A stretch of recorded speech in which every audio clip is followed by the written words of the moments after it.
welcome to today's tip. Now, I had some tissue paper left over from wrapping my daughter's presents, and I thought, oh, they would look really amazing on a scrapbook page, but I always get frustrated with having to stick it down and all of it showing through, and I thought, oh, I know what I could do. I could fold it. And so I've folded this sort of 3 times in, and then layered it over my page. By layering them, all you have to do then is stick the underside, so this part, down onto your page, which leaves you without having to see that horrible glue line that you get from the tissue paper.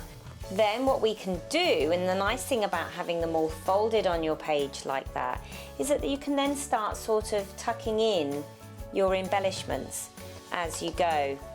Maybe some words as well.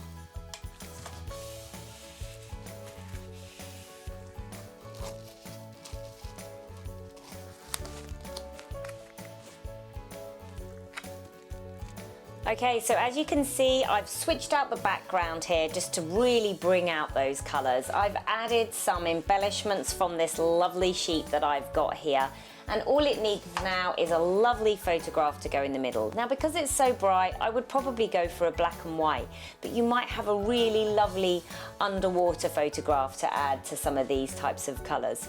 So I hope you've enjoyed this tip. It's really simple, it's really easy, but by using the tissue paper and folding it back on itself, you can stick it down without seeing any of the glue on the top of your page.